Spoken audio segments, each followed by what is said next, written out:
house. Hey, man. New Macharia. Macharia Rare from Manchester, UK, y'all. Rainer Avenue Radio, fresh juice off of the EP, which you can go get there, called Tega Sikio Listen EP. All right? But hey, how about we talk to the woman herself, man? Patro, let's give her a good introduction. Yes, sir. Special show for you tonight, Seattle. Our next guest. Well, let's just start it here. In 2025, they were awarded a grant from the Arts Council England. Ooh. You might have seen them performing at Manchester Jazz Festival. Ooh. When they're not working at the Contact Theater, mentoring young creatives. Okay. Our next guest, you should get to know her, or you couldn't be sorrier. Made in Kenya by way of Manchester, Macharia. Welcome to the show. Hello. Yeah, thank you so much for having me. Yeah. Good morning. Good morning. Good morning. It's early. Good morning. And you know, girl, if I was in your shoes right now, I would have in my eyes, one one No, you know the funniest thing. You ever have those dreams where you wake up and you've done everything, and then you wake up 2 minutes later, you're still asleep? Like it was one of those mornings where because I'm like, you look too good for it. Well, no, maybe I'm just lazy. I just don't be looking. You look good for 6 in the morning. Thank you so much. Welcome to the show. Yeah, it's good to have you. Thank you so much for having me. We like the song. Yeah, it's a beautiful song. It is man. very beautiful. Thank you. It's a vibe. So what's the vibe? The vibe is it was just thinking about, how friendships change. Like I said, I've been in Manchester for a couple of years now, and there's some people I don't talk to anymore, but then their birthday rolls around, I'm still thinking of them, still thinking about them. So it's just that thing of, the days go by and time passes by, but I'll think of you on your birthday and I'll send you a little happy birthday, No facts. That's so sweet. Was that like home movies that you were showing there, or what was that, an actual gathering, or was that just acted out? It was an excuse to have a party in my house, Okay, all right, yeah. We love excuses at parties. Yeah, it was a good party, but the audio. So if you listen to the music itself, the audio within it are actually like videos from my actual birthday party this year when I was in Kenya. So the clips are actually clips from that party. No way. It's funny. My birthday's in October, and I was watching your video like, I want to have one of those old school, like for us, old school, like family gatherings. Like I don't have a lot of family here, so I don't have those big, like the family's coming over. We're going to have. Well, you got your Fresh Juice family? I do. I do Fresh Juice family. Yeah. So I'm saying I want to do a party like that or something like that where it's real chill. Yeah, exactly. Fresh Juice. That'd be fly. Yeah. But it was cute. Like what time? You said it's what time is it? 6:30? It's 6 in the morning right now for her. Oh my gosh. 6 in the morning. What is a day in the life of you? Like you're as an artist, as a creative, what does it look like? Yeah. It's a great question. So I work 9 to 5 on Tuesday to Friday at Contact Theater, where I just mentor young kids. Contact Theater. Yeah. That's yeah. I like it. So yeah, mentoring young kids, making music with young people, kind of just giving them, empowering them and building their confidence. And then in the nighttime, every now and then. So I'm trying to make sure that every weekend I have, whether it's an open mic, whether it's a gig, whether it's just something to look forward to. So I'm, keeping the creative juices flowing. And then if I don't have that, so in the other times, I, just take some time to write some music. I'm trying to learn production a bit more intentionally. So like practicing that has been really interesting. And when I'm not doing that, I'm hiking, I'm painting, I'm doing a little just something to, boost the creative juices at the back of my mind, just keep it flowing. Yeah. Speaking of keeping the creative juices flowing, what's the differences between living in Kenya and living in Manchester? Ooh. That's a great question. I think the biggest difference, number one, is the weather and the seasons. Kenya has 2 distinct seasons. So there's, the dry season and the wet season, whereas the UK UK has like 20 seasons, I swear. I feel that 100%. It's always changing. Like right now it's raining. Last week it was so incredibly hot. The week before that, there was a day we had snow, we had hailstones, we had the sun shining so bright, we had rain in the same day. It's what? Snow? Yes, we had snow and sunshine on the same day. Not in Kenya, this is here in the UK. Oh, okay, yeah, got you. Yeah, I mean we do have snow, like the mountaintops have snow in Kenya. Yeah, so yeah. for sure. But yeah, I think that's the biggest difference. Number two is the culture. I think Kenya has a very community-centric culture, whereas the UK is very individualistic in a sense where everyone's kind of minding their own business. Everyone's in their own little bubble. Everyone's kind of rushing on the grind. Whereas in Kenya, there's this space for community and again, neither of this is a bad thing. It is what it is. But yeah, there's a bit more community-centric conversations and just space to exist with the people around you. Like, you know, your neighbors back home, you know, if you ever run out of salt and sugar, you just you go down the room to the next house rather than having to go away and buy something, you know. Like, that's, I think that was the biggest culture shock for me, is not being able to just, you know, converse with, like, people are very polite, don't get me wrong, so you're able to have very candid and cordial conversations, but then past the first 5 minutes, there's not much depth there. Well, depending on the people again, and depending on how well you know people. Whereas in Kenya, I could go to the shops and have a 3-hour conversation with the shopkeeper, or I'd be walking down the street and ask for directions, and then suddenly the tangent changes, and we're yapping, you know, about politics or whatever it is with a random stranger that I've met, you know. So those are the things that kind of just felt a bit different. Yeah. I really want to visit Kenya. I've heard nothing but good things from like, and a lot of the Kenyan people I meet, because we have I don't know, Kenyans might say it's bigger, but I feel like it's this pretty small Kenyan community in Seattle, and they're always like, you gotta go to Kenya, and I'm like, I want to. It's so gorgeous. The weather is amazing. Yeah. Oh, I gotta go. Like, I hear a lot of Kenyans go back in December. I hear a lot of Kenyans literally go back. Called summer baddies. That's what they call us back home. It's like you show up in December in the summer. Yeah, they're like, yeah. I was like, so I gotta check it out. That's the busy season. How are you influenced by Kenyan culture, like Kenyan culture in your music, and then how are you influenced by like the British, like the British culture, like, you know, like in your music? Do you feel like one influences or more? You hear more influences than the other in your music?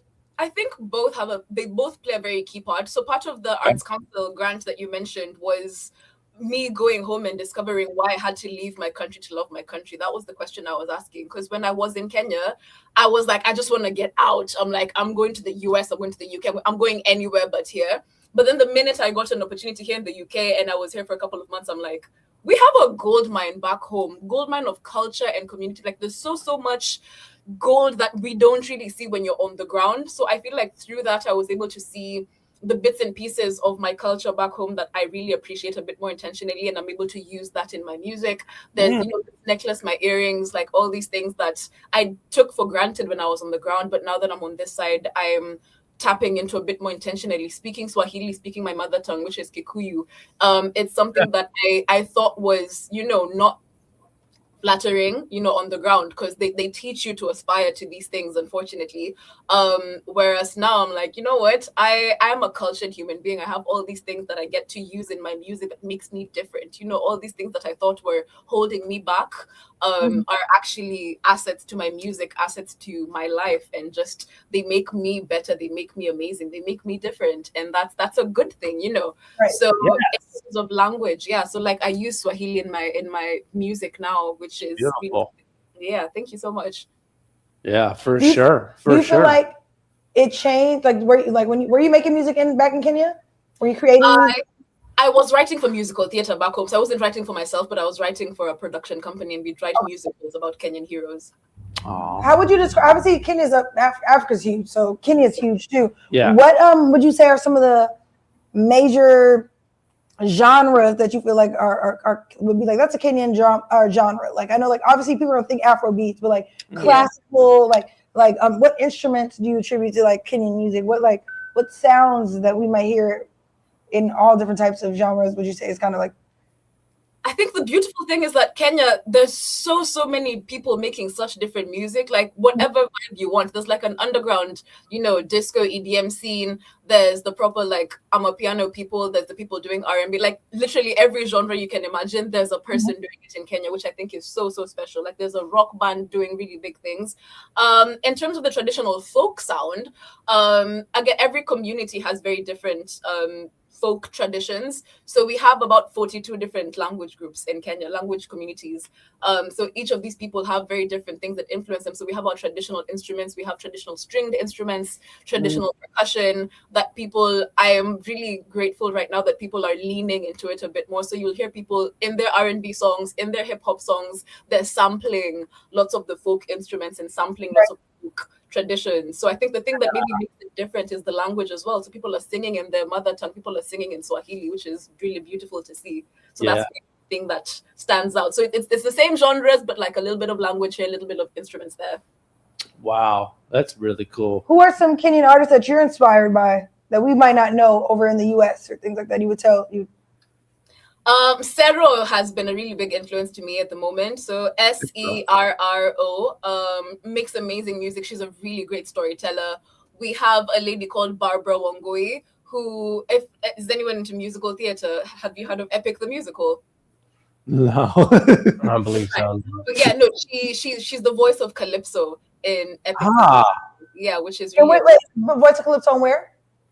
In Epic the Musical. So it's like a, what do you call it? Like not debut. What was the word I'm looking for? It's like the pre-album before they release the actual musical. I don't know if Okay. Yeah. So it's on Spotify, it's on all the listening platforms. They release it in a kind of like a series, in a saga sense. But yeah, she's the voice of Calypso, on the musical. So she's amazing. She's doing really big things. There's a lady called Bridget Blue, who is just, her voice is so soulful. So Bridget Blue. There's a group of about 6 vocalists called Wana Vocali, which literally means the singers. They're doing amazing work. I love their arrangements and the way their voices just complement each other. Yes, those are a few artists. Please go look them up. Yeah. Do a little research.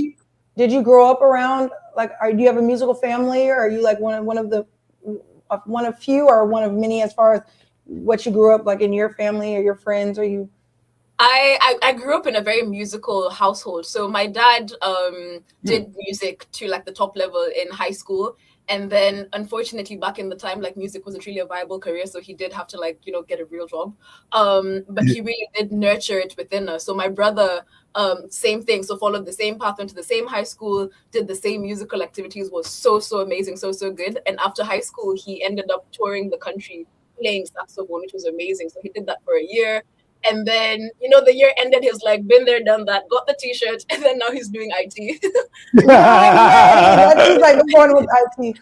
And then I'm the one who's just carried it forward. But like growing up, we used to go watch musicals. We used to go to all these, music events. Like our parents really made sure we used to listen to all the different kinds of music. Michael Jackson, Kenny Rogers, like very different ranges, Andrew Lloyd Webber in the musical theater world. Yep. My mom always sang to me, like she's always singing in the house. And I think that's probably where I got just the gene of just, vocal stimming and just randomly popping into songs. So it was a very musical household. Wow. Okay, so it kind of runs in the family. So it's not like, I'm the one singer in the family. It's just I'm the one who made it out though. So the EP, Tega Sikio. Sikio, yeah, gorgeous. You did it. Tega Sikio, Listen EP. Yeah. Just dropped recently? Yeah, it did. So on July 29th was the official release date. And so Tega Sikio means listen, and it feels like right to say that. But it's been a gorgeous project. It's a product of the research I was doing. So these are songs that kind of just grew from the research of exploring home and exploring just the feeling of belonging and the feeling of searching for that answer of who am I? Why did I have to leave my country to love my country? There's 5 songs. Well, that's 10. There's 5 songs on there. And each of them is a letter. So I wrote each of them as a letter. Tega Sikio is what I imagine my ancestors would be saying to me. So it's a letter from my ancestors to me. The second one, Stranger to Me, which you guys played. Thank you so much. That was a really special moment. Yeah, for sure. That one's a letter to myself. That's a letter to the mirror. And it's, grappling what exactly is going on when you're changing and, you're looking in the mirror and you can't really recognize the person that you're seeing. The next one is You'll See, which I'll be playing today. And it's it's a letter to my parents, and all the work they've invested in me, all the music lessons, all the places they drove me and took their time. They took leave when I was in Kenya doing my research so they could spend time with me and actually take me to all these cultural centers, and it's just a promise that I'm gonna make them proud, and everything they've done for me is gonna pay off. That's that song. Yeah. The next song is a letter to my ex. It is what it is, but like it's called Moto, and Moto means fire. And it's just the situations where I think you both see that it's not the best fit situation, and you're seeing that there's this fire going on, but you're walking towards it rather than walking away from it, and that's kind of just what the song is about. And the last one is the one you just listened to, Days Go By, which is a letter to my friends. Yes. Nice. I like that. I really do. I like Yeah. that theme. For sure. For sure. And I believe you told me in the pre-interview that this was taken in Kenya, and you had some complications getting the sun right. Oh yeah, no. So it was a gorgeous sunset. But here's the difference I'm finding again between the UK and Kenya is sunsets last forever here in the UK. You'd be going an hour and it just keeps getting better and better. Like it's such a gorgeous experience, And then the sunsets, there's times it's setting at like 11 p.m. Summer is so amazing. It's so gorgeous. Whereas in Kenya, it probably up here because I wonder if it has to do with the placement of where the countries and the cities are. Yeah. Oh yeah. But they take a while here too. I was just thinking that today. Yeah, they take their time here. Yeah. And I was like, oh wow, it's still blue. So gorgeous. Yellow. No, it's yellow. Yeah. I know it's going through its phases. Oh no. Yeah. It changes color as well. It's so amazing to look at. Oh my days. Whereas in Kenya, because we're right along the equator, so 6:30 to like 6:45 is your window of sunset. 15 minutes. You're like, yeah.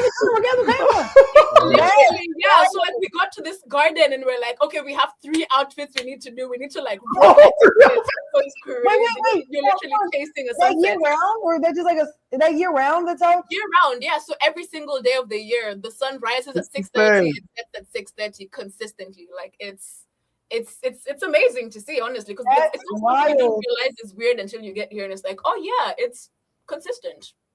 I mean, you can get in the shower and it's daytime, and then when you're drying off, it's dark. That's true though. Yo. One shower, yeah. This is like, so you wow. had 3 outfits. You had to do 3 outfits. 3 outfits? Yeah. Well, we ended up doing only 2, but they're gorgeous. I think I sent over some pictures from like the 2 different outfits. But yeah, so the first outfit with this necklace and the orange dress that I usually wear as part of my performances was the first shots, and again gorgeous golden hour kind of shots, but then again running and changing, and the sun was behind us already, so we're like, okay, let's get some backlit shots so that we're not going to get the proper full lighting in the front, and that's where this particular one came from, and it was gorgeous. It was so much fun in the moment because you're literally running. There was 3 of us, the photographer Adrian, hi Andy if you're watching, and his brother Tony. So it was literally just like running around, like changing outfits, and it was so much fun though. Like looking were amazing, but it was a fun 30 minutes. What an experience to stay fly. You gotta stay fly. Stay fly. The flyest thing though is that you work at the Contact Theater, mentoring the younger creators. I know the goal is you're supposed to be teaching them, but what's something that you learn working with them as far as where music is headed and what they're bringing to it? I think they have such a different perspective on life in general. Like they're so open-minded to everything. I feel like back in the day when I was a kid, like it was very much, this is my genre. I listen to rock and that's it. Like I am an alternative girly. Whereas for them, they're literally taking influence from everything they can find. Like the internet, in as much as it has its downsides, the best side is that they get to experience all these things from all these different cultures from all around the world, and they're so open to it and so open to absorbing anything that they can find. So I think that's the open-mindedness of it is something that I'm really just learning from them, being able to just try everything. Like when they're doing production, they don't stick to one particular beat. There's all these different things that they're genuinely exploring and genuinely trying. So that for me is just being open-minded to influences from all around the world, not just from where I'm from, not just the UK, not just Kenya, but everywhere around the world has something so special that it can offer. Right. So even that's fly. Yeah. This is random, but so the United States to what? My family lives in Europe as well. Yeah. I go there, I'm like, wow, you can literally get to another country in less than 3 hours. Mhm. Like for us here, you can't get to the other side of the country It's a day. in 3 hours. Like, you know what I mean? Yeah. Like, really do that. So obviously it's 20 million times that in Africa, because like you can literally, it will take 3 months if you're from going North Africa to South Africa driving. Yeah. What is it like being in a place where being from like there's like you can have the different flavor in just the town over in like a place like that? Like you have countries that are the size of like our like you know, I don't know, like I'm saying it. Do you feel like there's so much you're learning a lot? It's like, can it be like overwhelming sometimes, being like there's so much I got to keep up with in the musical realm of like knowing what's hot, what's like, you know, Zimbabwe music's probably going to be different than Kenyan music. Oh, for sure. Than like Tunisian music, then it's like, and even within that, there's so many different pockets within this huge place. Yes. Yeah. You know? I think for me, it's really special being part of something bigger than myself, if that makes sense. Like it's so, like I said, even just in Kenya, there's 42 different languages, you know, like that's 42 different cultures. Wow. To draw from, and 42 different cultures to learn about their instruments and learn about their styles and learn about the traditions that make them special. Like my traditions are literally so different from the next. And you know, Nairobi being like a melting pot of all these different cultures, like the next person you speak to is going to have such vastly different experience. So for me, it's just that pride in being a part of something so much bigger than myself. And right now I'm in a space of really just doing a lot of research on how life was before colonization happened, and just trying to tap into the things that we may have lost in that space and time. So it's been really special just learning about the traditions that, you know, used to go on back in the day, how our language, you know, changes the way you think as well. Like that's something I've been reading a lot about, is how the way you speak or the languages you speak actually change how you see the world. So if you're able to, you know, think in English, you're thinking in Swahili, you're thinking in Kiwi. Those are three different like ways of understanding the world, in the sense that there's a story I read where there's a certain language, I forget what it is, that has over 50 words for the color blue. So they that's wild. That's wild. You know, like that's a different spectrum of blue that I might not have, because I know, you know, blue sky, blue, dark blue, you know, like that's being able to understand how language shifts your perspective, I think has been so interesting. So trying to imagine that, you know, 42 in Kenya, we go just to Uganda, we go to Tanzania, we go to just the neighboring, that's another, you know, a vortex. And then you just keep going and you keep expanding. And it's like, I am part of something so much bigger than I can understand. And it's so special. Right. Yeah. That's I can only imagine how that influences you as a creative. Cause like I know that's the same could be said for, you know, I live in Seattle and there's Tacoma right there, but then there's a bunch of different places in between. But sometimes I feel like, I don't know if you all feel the same way, with a lot of the states in the US, there could be a billion people in one town because it's a metropolis, versus like you might go over to, like our last guest was saying, like it was a smaller town, they might have like 700 people and it's one town, versus Seattle has like 7 million people in it. So it's like we come to one spot, but in a place like Africa, it's so huge. Like the ground, like you said, so many towns, so many languages, not even accents, just languages. It's so much that you haven't even scratched the tip of the iceberg. And even in your own community of like what all is out there as far as musically, creative, just all across the board, it just seems like that's really fascinating to me. It's amazing. And then same thing with the UK as well. Like there's so many different accents here. Everyone's asking me, "Oh, why don't you have a British accent?" I'm like, "Which one?" Everyone you speak to has a different accent. It's like you don't know which one to pick. That's crazy. I know, right? So many. Right, because they've been Europe or even England is one of the oldest like country. I mean, like, you know, when you can go to a pub. There's a pub that's been around. Someone told me since the 1300s. Yeah, like, easily. You know, easily. Yeah. When I was in Amsterdam, there was a building literally that was like, oh, that building's been standing since 1300. That's wild. It's crazy. You go where you're like crazy history. Crazy. Now, if they wanted me to do the Manchester, England accent, I would have been top of the morning. I probably would just hit them with one of those real quick. Yeah, I'm not in it like they. Oh yeah, you know, in it like that. In it is it's every other sentence. Yeah. Do you sometimes laugh when you hear Americans trying to impersonate British people? Well, you know what? I don't laugh too hard because I'm like that's how I feel. So You're like, wait a minute, hold up. yeah, I don't laugh too hard because I'm like I'm in the same boat. When people pinpoint your accent, when they're like, oh yeah, I know you're from Kenya. Do they ever say that to you, or they're kind of like, where are you from? I feel like Africans kind of get it a bit quicker than the Brits do. But there's always the question of where you're from, and then I always make them guess. I'm like, let's see your knowledge of the African continent. It's like, Right, yeah. It's always a great question.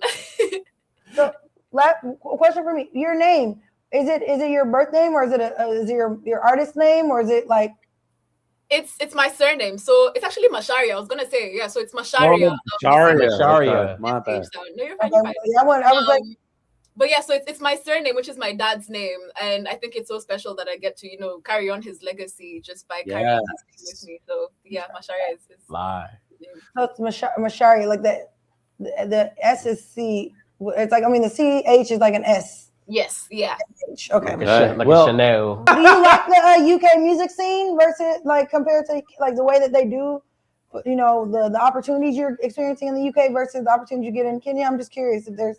I will say, yeah, I think there's a lot more, number one, opportunity for live music. Like every single night, if I wanted to, I can find somewhere that live music is playing. Whereas in Kenya, I think it's more curated. There's like seasons where there's a lot of music going on. There's festival season around, like July, August, September in the summerish time. And then December, of course, is lots of space for live music. Whereas here, literally every single night of the week, there's a place I can go listen to live music. And again, whatever genre you want, it's available. But the other thing I've noticed in the UK, again, props to them, is there's space for grassroots musicians.